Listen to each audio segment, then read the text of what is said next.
Faculdade Adventista da Bahia, você é nosso convidado especial. Nós estamos em uma semana de oração e o tema é Novo Coração. Você não pode perder. Nós teremos transmissão todos os dias, não é mesmo, Wallace? Com certeza. E se você não pode perder, imagina o seu amigo, o seu familiar. Por favor, manda esse link que você está assistindo para algum amigo seu, alguma pessoa que você queira que também assista a semana de oração. Sim, com certeza. Compartilhe o link e não esquece de postar nas redes sociais com a hashtag Novo Coração. E a gente adicionou uma hashtag, né? A hashtag Sim. Vamos Além. Olha, não esqueça também de seguir a gente nas nossas redes sociais. Por favor, se você não segue, e se você segue, por favor, acompanhe lá na @Faculdade Adventista, que é o Instagram aqui da FADBA, e também @Igreja do Campus, que é o Instagram da nossa igreja. Com certeza. E o Facebook da Igreja do Campus é Igreja do Campus. E da Faculdade Adventista da Bahia. Eu sei que a Lídia já falou das fotos, mas eu vou voltar a falar. Por favor, poste fotos assistindo em casa, sozinho, com seu amigo, com seu cachorro. Mas, por favor, assista essa semana de oração, porque Deus quer falar com você. Amém.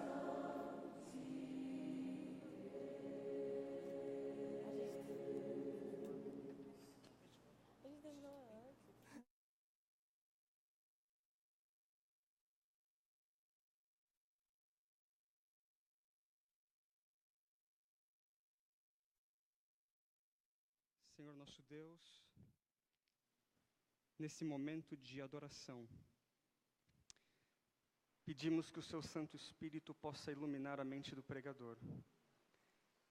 Pedimos, Pai querido, que o nosso coração possa ser perdoado dos nossos pecados, para que se haja, Senhor, algum empecilho que esteja bloqueando a comunicação entre o céu e a terra, através do sangue de Jesus, todos o que hoje aqui estamos, possamos receber graça e paz. Me faça, Senhor, apenas um prego que pendure o quadro que é Jesus Cristo. Que Ele possa ser ouvido e visto, e que os nossos corações possam ser transformados em nome de Cristo Jesus. Amém. Queridos irmãos, é com alegria que quero apresentar a vocês o nosso orador da Semana de Oração 2017.2, Novo Coração. Está conosco o pastor César Graciotto. Ele é natural de São Paulo, cresceu ali no Tatuapé, estudou teologia no UNASP, formou ainda bem jovem, com 20 anos, iniciou então suas atividades ministeriais lá no Texas, nos Estados Unidos, terminou um mestrado em missões na Andrews, posteriormente fez um novo mestrado em divindade, atualmente é pastor em um internato. Ontem à noite eu tentei pronunciar aqui, Highland, alguma coisa assim, né? Highland View. Isso, é isso aí que ele falou, no estado de Maryland, e ele está liderando ali uma igreja dentro de um internato.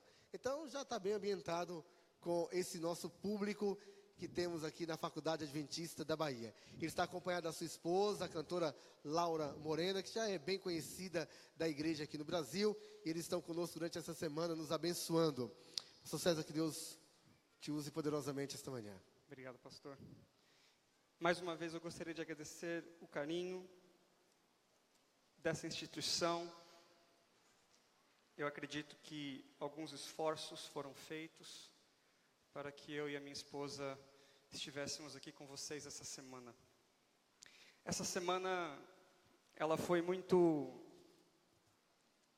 pensada, orada e com expectativa. Eu acredito que muitos de vocês também, junto comigo e com a minha esposa, oraram por essa semana. Eu disse ao pastor Herbert que essa semana foi um milagre, porque há uma semana atrás, com a passagem comprada, a Laura e eu estávamos em casa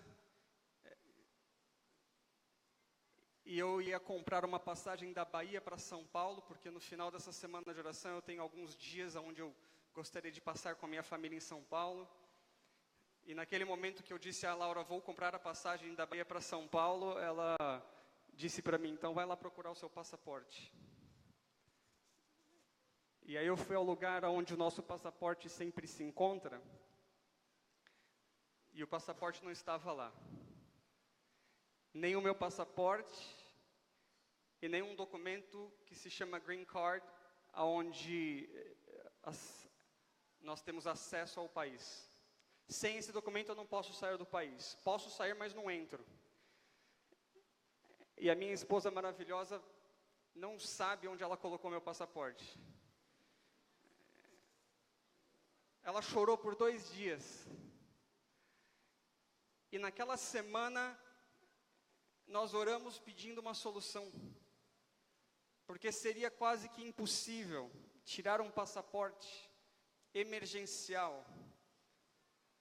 E além disso, ter uma entrevista dentro do departamento que eles chamam de Homeland Security nos Estados Unidos, para que eu pudesse me apresentar com um novo passaporte e receber um carimbo, aonde eu teria permissão de sair do país e entrar novamente. Então, durante aquela semana, algumas pessoas oraram. A Laura veio para o Brasil de volta. Eu consegui um passaporte de caráter emergencial em um dia na Embaixada Brasileira nos Estados Unidos. Mas aí começou o desespero para que eu pudesse encontrar um dia para fazer uma entrevista nesse departamento. E a Laura entrou online para encontrar uma data. E a data mais próxima era 28 de setembro. E eu liguei para uma advogada e perguntei para ela o que eu faço. Ela falou, olha, você cancela a sua viagem. Não saia do país. Você não pode sair do país. Se você sair, você não vai entrar. Então eu disse a ela, eu acho que então eu vou lá no departamento e vou conversar com alguém. Ela falou, você pode tentar, mas infelizmente as pessoas não vão poder te ajudar. Mas mesmo assim eu fui. Fiquei um tempo numa fila, quando a pessoa me atendeu, ela perguntou para mim, você tem um agendamento? Eu disse a ela, não, eu não tenho, eu tenho que ir ao Brasil em 4 dias, eu preciso que você me ajude. Ela disse, olha, infelizmente, se você não está no agendamento, nós não podemos te atender. Mas ela disse assim para mim, olha, se você sair daqui e tentar todos os dias da semana, ficar na frente do computador, esperando que a página do computador refresh, talvez você encontre ali um agendamento para que alguma pessoa possa desistir. E eu fiquei ali por quase 10 horas num dia, na frente do computador. A Laura no Brasil na frente de um computador, e eu lá nos Estados Unidos na frente de outro computador, esperando para ver se Deus abriu uma porta. Eu estava para ligar para o pastor Herbert falando, olha, eu vou mandar minha esposa, ela canta, você prega, eu não posso. Aí na quinta-feira de manhã, às 7 horas da manhã, Deus falou para mim, volta lá naquele departamento, 1h30 da minha casa. E eu acordei pensando, Senhor, eu já fui lá. Por que o Senhor quer que eu vá de novo? Tomei meu banho, entrei no carro. Estava eu dirigindo para a cidade de Baltimore. Quando na nossa região tem algumas montanhas, eu saí de casa, passei por uma das montanhas, logo tinha um acidente e travou o trânsito. Eram 7h30 da manhã, eu parado, pensando, por que eu entrei no meu carro às 7 horas da manhã? Para que eu estou indo em Baltimore? Por que eu estou tentando fazer algo que eu já fiz? Aí eu sentado dentro do carro sem fazer nada, peguei meu celular e pensei, eu vou entrar no site do Departamento de Homeland Security, talvez alguma coisa, algum agendamento aconteça. E no meio do trânsito parado, eu abri o site. Quando eu abri o site, apareceu na tela um agendamento para as 8h30 da manhã. Eu logo fiz o registro, mas eram 7h30 da manhã e eu no trânsito. Eu falei, Senhor, agora o Senhor tem que abrir o trânsito. E Deus abriu o trânsito e 8h27 eu consegui chegar no departamento de Homeland Security. E em 5 minutos, eles me deram um carimbo no meu passaporte. Então, essa semana, queridos, com certeza foi uma semana que Deus planejou. E eu acredito que estarmos aqui hoje é realmente uma alegria e uma conquista espiritual. Abra sua Bíblia comigo no livro de Ezequiel, capítulo 36, versículo 26. Ezequiel, capítulo 36, versículo 26. Ontem à noite nós conversamos um pouco sobre esse homem que irá colorir a nossa semana de oração, a história, a biografia desse homem chamado o homem segundo o coração de Deus. No capítulo 13, versículo 22 do livro de Atos, Davi é descrito por Paulo como o homem segundo o coração de Deus. Eu disse ontem a vocês que Deus tem um desejo, e o desejo de Deus é que eu e você possamos ter um coração semelhante ao coração de Jesus Cristo. E esse desejo de Deus, ele é baseado em uma promessa, a promessa que foi feita ao profeta Ezequiel no capítulo 36, versículo 26. Então eu venho a vocês nessa manhã, e durante toda essa semana de oração, embasando-me nessa promessa de Deus, de que Deus nos prometeu uma nova experiência, de que Deus nos prometeu um coração novo, de que Deus nos prometeu um espírito revigorado, de que Deus nos promete uma experiência maravilhosa. A palavra de Deus nos diz no capítulo 36, versículo 26, dar-vos-ei coração novo, e porei dentro de vós espírito novo, tirarei de vós o coração de pedra, e vos darei um coração de carne. Esse é o desejo de Deus. Acredito que durante essa semana, eu e você, teremos um encontro maravilhoso com Jesus. Ao estudarmos a vida de Davi, por consequência, estaremos estudando a vida de Jesus Cristo. E ao nos apaixonarmos por esse herói da fé, estaremos, por consequência, nos apaixonando por Jesus Cristo. Ontem à noite nós estudamos um pouco sobre a vida de Ana, porque antes de que houvesse um rei como Davi, houve um profeta chamado Samuel.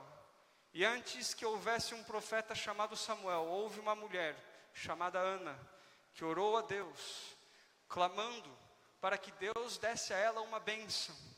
Ontem à noite nós conversamos um pouco sobre definição de bênção. Bênção é quando você recebe de Deus um recurso, um presente, e esse recurso e esse presente você usa para honrar a Deus e para servir ao próximo. Deus é um Deus de bênçãos. Ele não é um Deus de caprichos. Ele não é o Deus que atende apenas vontades passageiras do coração. Deus é um Deus de bênçãos. E quando eu e você pedimos uma bênção para honrar o nome de Deus e para ajudar o nosso próximo, o nosso semelhante, Deus atende essa oração. O pastor Amin Rodor, doutor e pastor Amin Rodor, ele tem uma frase maravilhosa que marcou muito a minha vida. Ele disse uma vez: a verdadeira oração nasce dentro do útero da necessidade. Eu tenho entendido isso na minha vida. A verdadeira oração nasce no útero da necessidade. A oração de Ana nasceu no útero da necessidade. Não era um capricho, não era uma vontade, era uma necessidade. E ela orou a Deus. Deus atendeu a oração dessa mulher. Sabe, querido, a oração não é um artifício para mudar a Deus. Na verdade, a oração é um artifício para mudar o seu coração. E todas as vezes que você ora, todas as vezes que você passa tempo persistente em oração, você vai ver que Deus vai limpando os seus pedidos, Deus vai filtrando os seus pedidos, e logo quando você um dia orava por certas coisas que poderiam ser caprichos e apenas desejos, ao passar tempo com Deus, esses caprichos e desejos deixam de existir, e aí logo você vai receber de Deus uma bênção, e invariavelmente, Deus dá a você não aquilo que você pedia, mas Deus dá a você aquilo que Ele sempre sonhou em dar a você, mas você não sabia pedir.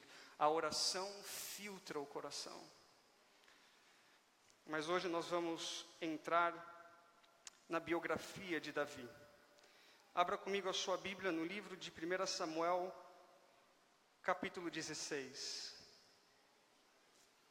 Aqui nós vamos encontrar a primeira menção desse herói tão humano, desse personagem de características tão peculiares, desse homem que ora louvava a Deus com lábios dentro do templo e ora beijava Betseba e pecava. Essa bipolaridade espiritual tão característica da nossa experiência humana. Eu acredito que existe um Davi dentro de cada um de nós. Eu acredito que cada um de nós possui essa luta, essa vontade de fazer a vontade de Deus. Mas ao mesmo tempo sabemos que somos puxados pelas nossas tendências e pelos nossos pecados. Davi foi o mais humano de todos os heróis da Bíblia. 66 capítulos nos falam dessa experiência da biografia de Davi. Nenhum outro personagem bíblico, a não ser Jesus Cristo, foi mais falado, foi mais comentado, foi mais dissecado do que a experiência de Davi. Por isso que estudar a vida de Davi é algo que com certeza nos leva a entender um pouco mais sobre o coração de Deus. Então, ao abrirmos a nossa Bíblia hoje, no livro de 1 Samuel, capítulo 16, nós vamos encontrar um pouco da história desse rapaz. Diz a palavra de Deus no livro de 1 Samuel, capítulo 16, versículo 1. Disse o Senhor a Samuel: Até quando terás pena de Saul, havendo eu rejeitado para que não reine sobre Israel? Enche um chifre de azeite e vem, enviar-te-ei a Jessé o belemita, porque dentre os seus filhos me provi de um rei. Samuel já era agora um ancião, aquele jovem que um dia recebeu o chamado de Deus e respondeu dizendo: Senhor, eis-me aqui. Agora já está deixando o seu legado para Israel.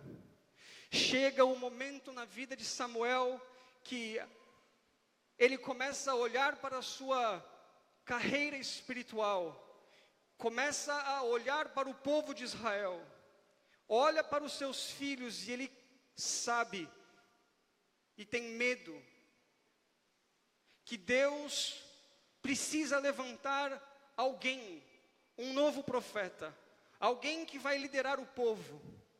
Mas o pedido do povo de Israel chega ao coração de Samuel, e Samuel se sente um tanto quanto preocupado com esse pedido.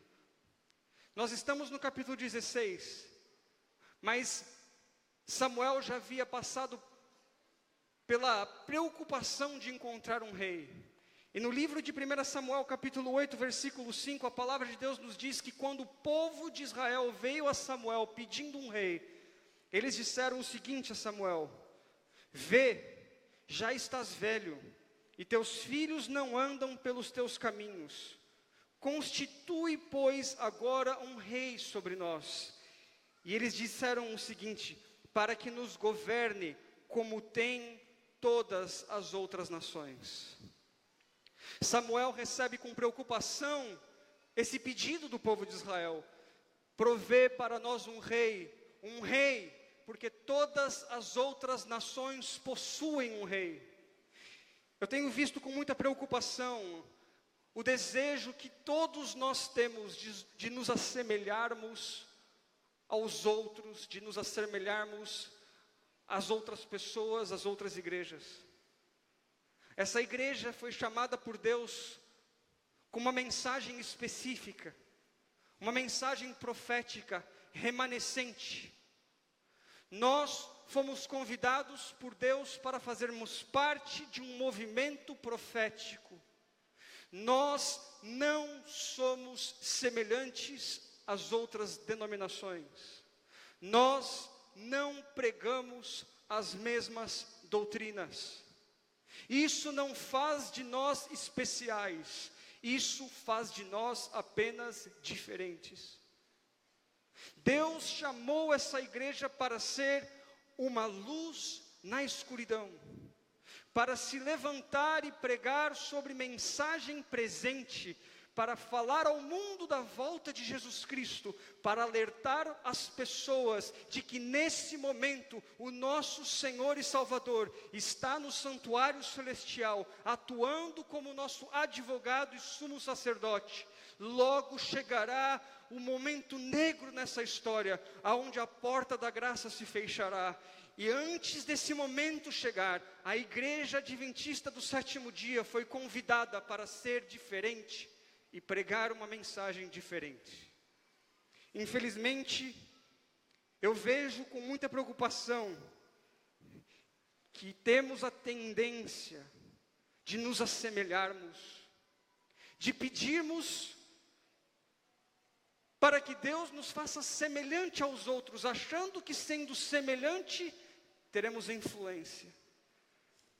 Samuel recebeu com preocupação esse pedido do povo de Israel: nos dê um rei para que possamos ser semelhante aos outros.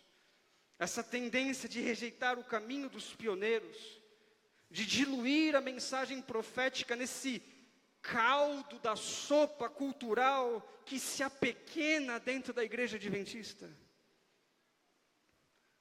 Nós devemos aceitar com temor e tremor o chamado de Deus para a igreja.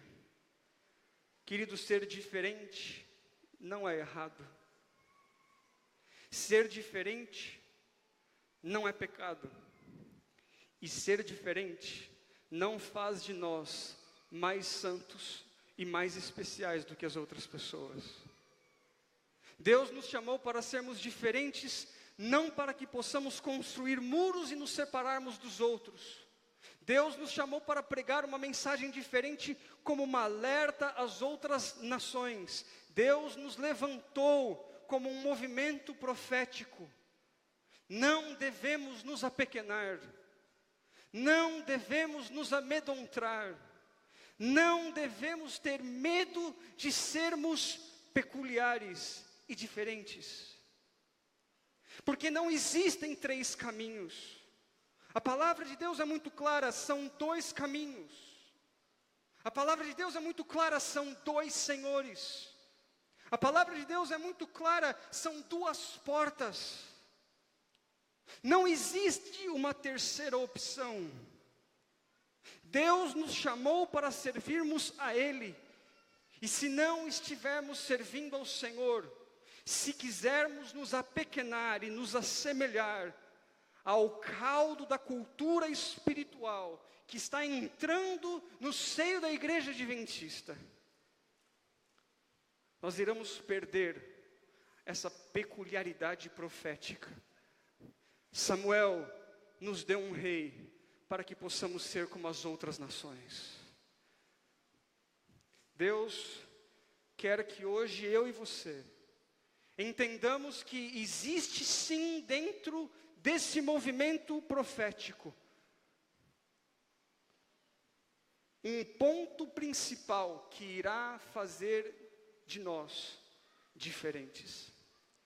E querido, não é apenas o sábado, não é apenas a mensagem do terceiro anjo de Apocalipse 14, não é apenas a doutrina da condição do homem na morte. Aquilo que nos diferencia, aquilo que deve realmente nos diferenciar, é o amor. Nós não devemos construir doutrinas para nos separar dos outros. Deus nos chama para pregar essa mensagem, mas Deus nos chama para amar ao próximo. Infelizmente, nós queremos nos assemelhar, mas Deus está nos chamando para amar. Ele não está querendo que você use as doutrinas da igreja para que você seja diferente e especial. Deus está querendo que você use as doutrinas da igreja para que você possa levar a história da salvação e amar ao próximo. A palavra de Deus nos diz no livro de Deuteronômio, capítulo 30, versículo 19. Se você tem a sua Bíblia, abra comigo. Deuteronômio, capítulo 30, versículo 19. Tomo hoje por testemunha o céu e a terra. Ponho diante de ti a vida e a morte, a bênção e a maldição. Escolhe, pois, o quê? A vida, para que vivas tu e a tua posteridade. Existem apenas dois caminhos, duas portas, dois senhores. Se quisermos nos assemelhar, vamos nos apequenar. Deus está nos chamando para sermos peculiares e diferentes, nação eleita, sacerdócio real, filhos e filhas do rei, levando a mensagem profética ao mundo, não para nos separarmos e sermos diferentes ou especiais, mas para falar a eles da mensagem da volta de Jesus com amor. O que nos define é o amor. O que nos define é o desejo de salvar. O que nos define é o desejo de ir ao mundo e não ser do mundo. O que nos define é ter no nosso coração o mesmo sentimento que motivou a Jesus Cristo a descer do céu, o sentimento do amor. É isso que define o verdadeiro cristão. Você pode ser um guardador do sábado e um péssimo marido. Você pode conhecer detalhes sobre o chifre pequeno, mas ser egoísta e avarento. Você pode saber decore salteado os 10 mandamentos. Você pode dar o dízimo na igreja, mas mesmo assim você não consegue se doar ao próximo. Deus não quer o seu dinheiro, Deus quer o seu coração. Se hoje eu e você estamos tentando nos apequenar e nos assemelhar aos outros, estamos errados. E se hoje eu e você estamos tentando construir um Shangri-La espiritual da Igreja Adventista do Sétimo Dia para sermos apenas especiais, estamos errados. Precisamos encontrar o meio termo. Precisamos ser homens e mulheres segundo o coração de Deus. E assim levar a mensagem de Deus ao mundo. Eu acredito que foi esse o desejo do coração de Deus quando Ele enviou Samuel até a cidade de Belém. Saul havia o rejeitado. Deus agora toma sobre si a responsabilidade de encontrar alguém que vivesse uma vida de tal consagração, que vivesse uma vida de tal comunhão, que pudesse ser o seu representante na terra. E ele o envia, Samuel, até a cidade de Belém. Veja bem, queridos, a cidade de Belém, ainda em toda a história da Bíblia, não havia sido citada. Agora, nesse momento, surge a cidade de Belém, que será também a cidade da onde viria o Messias. Pela primeira vez no relato bíblico, nós vemos essa cidade, pequena cidade, um vilarejo, até então desconhecido. A palavra de Deus nos diz nesse relato que durante a visita de Samuel à cidade de Belém, os habitantes da cidade de Belém, quando viram o profeta chegar, tremeram, porque o profeta nunca havia entrado naquele vilarejo. Essa cidade não era uma cidade especial, essa cidade não possuía pessoas especiais, essa cidade não possuía pessoas de pedigree, essa cidade não era uma cidade de ricos e famosos, era apenas um pequeno vilarejo escondido na geografia de Israel. E foi lá nesse pequeno vilarejo, escondido na geografia de Israel, que Deus encontrou um rapaz que estava pastoreando as ovelhas de seu pai. E diz a palavra de Deus, abra sua Bíblia comigo de novo, no livro de 1 Samuel, capítulo 16, que ao Samuel entrevistar os filhos de Jessé, ele ficou impressionado com a aparência exterior. Um a um foi passando, e cada um impressionava Samuel de alguma forma. Talvez um era muito alto, talvez um era muito inteligente, talvez um era muito formoso, talvez um era muito carismático. E Samuel foi se impressionando com a aparência exterior. Assim como o povo de Israel havia se impressionado com Saul, com a sua altura, com a sua estrutura física, pensando, encontramos alguém semelhante aos outros reis desse mundo. Até mesmo o profeta Samuel agora está sendo usado com essa filosofia da aparência exterior. Está sendo impressionado. E diz o Senhor Deus a Samuel, capítulo 16, versículo 7. Não atentes para a aparência, nem para a grandeza da sua estatura, porque eu os tenho rejeitado. Porque o Senhor não vê como vê o quê? O homem, pois o homem vê o que está diante dos olhos. Porém o Senhor olha para quem? Para onde? Para o coração. Eu gostaria de dizer a você nessa manhã de sábado, que os olhos do Senhor estão atentos sobre essa igreja nesse momento. Os olhos de Deus estão atentos aos corações que hoje vieram adorá-lo. Deus não está procurando pessoas de currículo, Deus não está procurando pessoas de pedigree, Deus não está procurando pessoas de status social, não importa a sua árvore genealógica, não importa se você é filho ou filha de alguém importante, e também não importa se você não tem nenhuma importância no cenário da igreja. Deus não está preocupado com exteriores.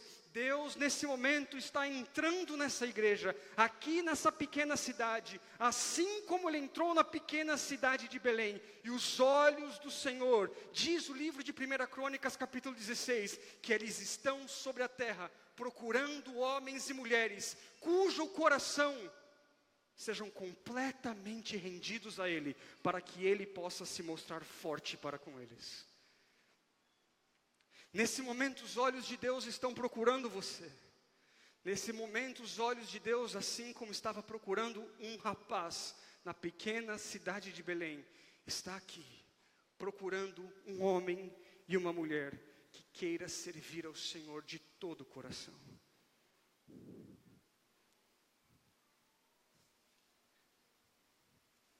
Quando você pensa nos olhos de Deus, o que te vem à mente? O livro de Apocalipse nos diz que João, ao ter uma visão de Jesus, viu Jesus com olhos como fogo. Quando você pensa em Jesus, quando você pensa nos olhos de Deus, o que você pensa? Talvez esse sentimento te faça tremer de medo, porque esses olhos como fogo varrem a terra, e na escuridão do seu pecado, conhece o íntimo do seu coração. Não importa se você seja um professor de teologia ou um pastor, Ele conhece o que vai no coração. Ele lê os pensamentos, as vontades escondidas, os desejos mais profundos. Talvez você nesse momento está querendo desviar o seu olhar do olhar do Salvador. Você tem medo de pensar nesses olhos, que a palavra de Deus diz que são olhos como chama de fogo. Mas eu digo a você que esses olhos que são como chama de fogo, não são um fogo para destruir, mas é um fogo para purificar. Quando os olhos do Senhor como chama de fogo recaem sobre a igreja, Ele o faz para purificar a igreja e não para destruir. Existe um personagem bíblico que teve o privilégio de ter um contato visual com Jesus Cristo, olho a olho. A palavra de Deus diz que Pedro, certa vez, foi chamado por Jesus para sair do barco e andar sobre as águas. E naquele momento, quando Pedro andava sobre as águas, os olhos fitos nos olhos de Jesus Cristo, Pedro conseguia vencer a tempestade externa e a tempestade interna. Olhando nos olhos de Jesus, Pedro marchou sobre as águas. Mas infelizmente temos um outro relato da vida de Pedro. Quando Jesus Cristo estava no pátio sendo açoitado, sendo coroado com uma coroa de espinhos, a palavra de Deus diz que Pedro o negou 3 vezes. E naquele momento, querido, eu fico pensando, como que Pedro se sentiu? Naquele momento, a escritora Ellen White diz que houve uma pausa na história. E enquanto Pedro negou a Jesus pela 3ª vez, enquanto Jesus estava sendo açoitado, crucificado com uma coroa de espinhos, a profetisa dessa igreja diz que Jesus virou o seu olhar até onde Pedro estava. E veja só o relato do livro Desejado de Todas as Nações, página 713. Quando os degradantes juramentos acabavam de sair dos lábios de Pedro, e o penetrante canto do galo lhe ressoava ainda, o Salvador voltou-se dos seus severos juízes, olhando em cheio ao pobre discípulo. Ao mesmo tempo, os olhos de Pedro eram atraídos para o Mestre, e naquele suave semblante, Pedro leu profunda piedade, mas nenhuma irritação. À vista daquele rosto pálido e sofredor, daqueles trêmulos lábios, daquele olhar compassivo e cheio de perdão, penetrou-lhe a alma como uma seta e despertou-lhe a consciência. Querido, os olhos de Deus estão varrendo essa terra, não para punir você. Nesse momento, talvez você esteja com medo de olhar para os olhos do seu Salvador.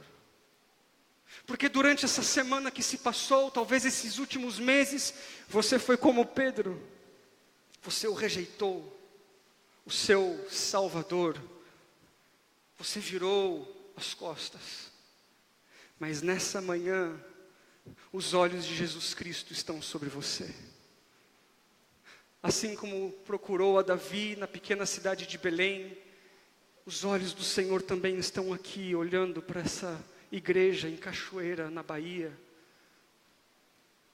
Está olhando para mim e para você, e o olhar de Jesus Cristo para mim e para você é um olhar de piedade, um olhar de amor. É um olhar que está dizendo para mim e para você: volta, peça perdão, eu posso reestruturar a sua vida. Você não precisa viver sofrendo se você olhar para mim novamente. O meu maravilhoso olhar vai dissipar toda a treva do seu coração. 4 características que Deus viu em Davi. E chamou Davi o homem segundo o seu coração. 4 características que eu gostaria de ter na minha vida. Quando o Senhor Deus olha para essa terra, Ele procura por 4 características. A primeira característica, no livro de 1 Samuel, capítulo 16, versículo 11, é a característica da fidelidade. Veja o que diz a palavra de Deus. Quando Samuel chegou naquela casa, entrevistou 7 dos rapazes. A palavra de Deus nos diz que ao terminar a entrevista com os 7, ele disse a Jessé: aonde está o seu outro filho? Se você tem mais um, agora é o momento de dizer aonde ele está. Ele era apenas um garoto. A palavra em hebraico nos diz que ele era um baby boy. Ele era apenas um menino, um garotinho que estava no pasto cuidando das ovelhas do seu pai. O próprio pai havia se esquecido dele, mas Deus não se esqueceu. Porque diz no livro de Isaías que até mesmo se uma mãe se esquecer do seu filho que amamenta, Deus não se esquecerá de você. No pasto, quando ninguém o via, escondido de todas as outras pessoas, ele não mandou um currículo, ele não falou com nenhum amigo, ele não ligou para ninguém, ele simplesmente estava a cuidar das ovelhas do seu pai. Fidelidade. Você já parou para pensar que quando Samuel chegou na casa de Jessé, todos os filhos de Jessé estavam dentro de casa? Um monte de homem barbado fazendo absolutamente nada. Você quer ser usado por Deus? Vá e haja. Comece a fazer alguma coisa. Talvez você fique aí esperando um chamado, talvez você fique esperando um anjo descer do céu, dizer para você o que você tem que fazer. Vá e faça alguma coisa. Vá cuidar das ovelhas do seu pai. Vá fazer o trabalho de Deus. Fidelidade. Quando Jessé abriu as portas da sua casa, todos os filhos estavam em ociosidade. Querido, Deus não chama ninguém que está em ociosidade. Deus apenas chama pessoas que estão sendo fiéis ao chamado. Primeira característica. Segunda característica, humildade. A palavra de Deus nos diz no primeiro livro de Samuel, capítulo 17, versículo 17, que Davi estava a cuidar das ovelhas do seu pai, quando o seu pai o chamou para ir visitar os seus irmãos que estavam na peleja contra os filisteus. Agora pensa comigo, Davi já havia sido ungido rei de Israel, Davi já havia recebido a unção do óleo do profeta Samuel, mas mesmo depois de receber aquela unção, Davi voltou para o campo e continuou a fazer o seu trabalho com humildade. Fidelidade e humildade são características que Deus está procurando em todas as pessoas que estão querendo ser um homem e uma mulher segundo o seu coração. A terceira característica, a palavra de Deus nos diz no primeiro livro de Samuel, capítulo 17, versículo 17, que ao Davi ser chamado para tocar harpa para o rei Saul, um homem que o conhecia o descreveu dessa forma: eis que tenho visto a um filho de Jessé, o belemita, que sabe tocar e é valente e vigoroso. Ele é homem de guerra e prudente em palavras e de gentil presença, e o Senhor é com ele. O Senhor era com ele. Escondido no vilarejo de Belém, cuidando das ovelhas do seu pai, esquecido pelos seus próprios familiares. Davi não fez uma ligação, Davi não tinha um contato, Davi não mandou um currículo, mas lá naquele pasto, Deus encontrou um rapaz fiel, humilde e que vivia na presença de Deus. A quarta característica está no livro de Salmos. Abra sua Bíblia comigo e nós vamos terminar. Salmos, capítulo 119. Um tributo à lei de Deus, um tributo à vontade de Deus. Salmos 119, versículo 27. Diz a palavra de Deus: ó, quanto amo a tua lei! Nela medito de dia e de noite. Quer você ser um homem, uma mulher que chama a atenção de Deus? Quer você ser um jovem que chama a atenção de Deus? Quer você viver para Deus? Quer você ter um coração segundo o coração de Deus? Aprenda a viver fazendo a vontade de Deus. As pequenas tarefas são importantes. Querido, eu gostaria de dar a você uma definição de sucesso espiritual. Sucesso espiritual é fazer as pequenas tarefas com excelência. É quando ninguém está olhando. É quando as luzes se apagam. É você e Deus. Você sendo fiel no pouco. E Ele diz que sobre o muito, Ele então te colocará. Deus quer te dar um novo coração. Eu disse a vocês ontem à noite que a única maneira que eu e você podemos encontrar de ter um novo coração é pedindo a Deus. Alguns anos atrás, eu fazia essa mesma semana de oração na igreja do Marco, em Belém do Pará. Eu pregava sobre um novo coração. Na quarta-feira eu recebi uma ligação vinda de São Paulo, que o meu pai havia tido um infarto. Estava esperando o diagnóstico dos médicos. Precisava fazer uma cirurgia cardíaca. O seu coração falhou.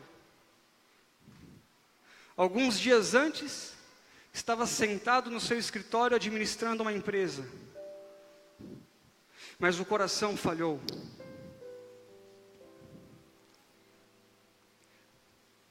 O coração é enganoso. O acúmulo da vida do meu pai foi um acúmulo de estresse. E de repente, o coração falhou. E eu recebi aquela ligação, e no meio da semana de oração, quando eu pregava sobre um novo coração, eu comecei a orar para Deus, que Deus desse para o meu pai também um novo coração. E sabe o que eu comecei a pensar? Quando Davi no Salmo 51, versículo 10, ele disse: Senhor, cria em mim um novo coração.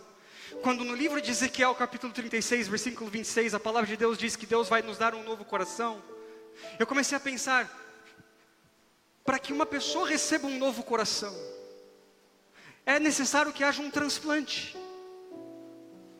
E para que haja um transplante, é necessário que alguém morra. O que Davi estava pedindo, na verdade, ele estava falando: Senhor, eu quero ser um homem segundo o seu coração. Meu coração é falho, o meu coração é enganoso. Eu preciso de uma nova experiência com o Senhor. Eu quero um novo coração. E quando ele fez essa oração, Deus olhou para Jesus e disse: para que ele receba um novo coração, você vai ter que morrer. Um transplante espiritual só acontece quando há morte. E nesse momento da história da sua vida, o que você precisa é de um transplante espiritual.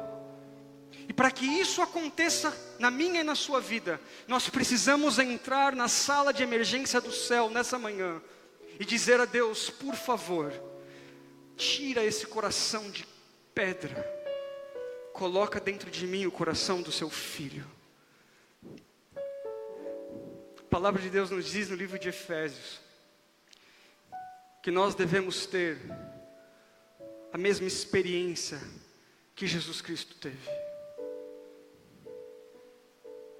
Você só vai conseguir isso se nessa manhã você entrar na sala de cirurgia do céu e falar: Senhor, por favor, abra o meu peito, tira o coração de pedra, coloca um coração de carne, um coração verdadeiro. A Laura vai cantar essa música que fala que existe um Deus que enxerga, que vê suas lutas. Quando você acha que você está só, quando você na sua cidade de Belém, quando você lá no pasto, quando você como uma empregada doméstica, como você quando está a cuidar dos afazeres do dia a dia, limpando a casa, cuidando apenas das coisas mais passageiras e corriqueiras da vida, você acha que Deus não está enxergando você? Quando você é fiel nos pequenos detalhes da vida, Deus não está procurando um novo pastor Bulhon, Deus está procurando uma alma que queira fazer e ser fiel nos pequenos detalhes da vida. Não importa quem você seja. Se você é aqui de Cachoeira e você acha: mas pastor, Deus pode me usar? Fidelidade, humildade, ande com Deus, medite na palavra dele de dia e de noite, e você vai ver o que ele vai fazer na sua vida. Aquele rapaz saiu do pasto e foi viver num palácio. Deus pode tirar você da mesmice do dia a dia e transformar você num homem, numa mulher, referência espiritual, brilhando nesse mundo escuro.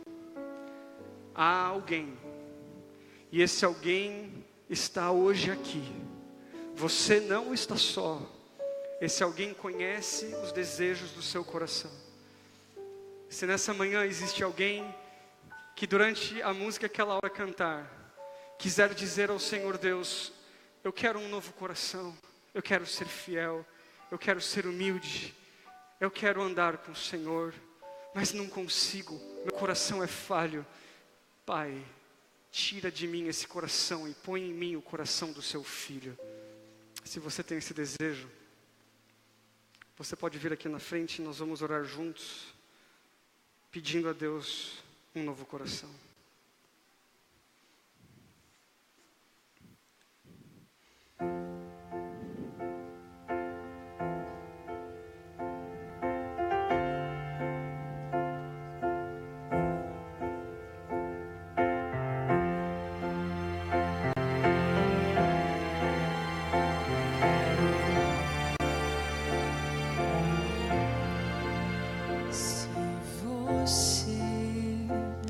Já não pode ver por detrás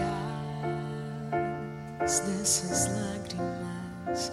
Se você já perdeu a fé e o que tem já não satisfaz alguém, bem aí a espera de um pedido seu.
Senhor nosso Deus, a Tua palavra nos diz que os Teus olhos estão nesse momento a olhar para essa igreja, a varrer a terra, procurando homens e mulheres cujo coração querem ser completamente íntegros a Ti, para que o Senhor possa então mostrar-se forte para com eles. Nós descobrirmos nessa manhã, Senhor, que para que possamos ter um novo coração, um coração humilde, fiel, que ande com o Senhor, que ame a Tua palavra, precisamos pedir uma transfusão de coração. Precisamos de um transplante, precisamos que nesse momento o Senhor possa colocar em nós o coração de Jesus Cristo. Pai querido, eu peço que o Seu Santo Espírito possa então fazer essa cirurgia em nossa vida. E se cumpra em nós hoje a promessa de Ezequiel capítulo 36, versículo 26, dar-vos-ei um novo coração. Pai querido, na cidade de Cachoeira, nesse lugar, distante de outros grandes polos do mundo, talvez esteja algum Davi, algum homem, alguma mulher que esteja pensando, será que ele me vê? Será que ele me enxerga? Será que ele tem um plano para a minha vida? Pai de amor, diga então a essas pessoas, eu posso tirar você do pasto e pôr você num palácio. Eu tenho um plano maravilhoso para a sua vida. Talvez hoje a sua circunstância e a sua realidade seja diferente, não seja aquilo que você está procurando, mas Deus tem um plano para a sua vida. Pai querido, dê a essas pessoas a certeza de que o Senhor tem um plano maravilhoso para cada um e para cada coração. Em nome de Jesus Cristo. Amém.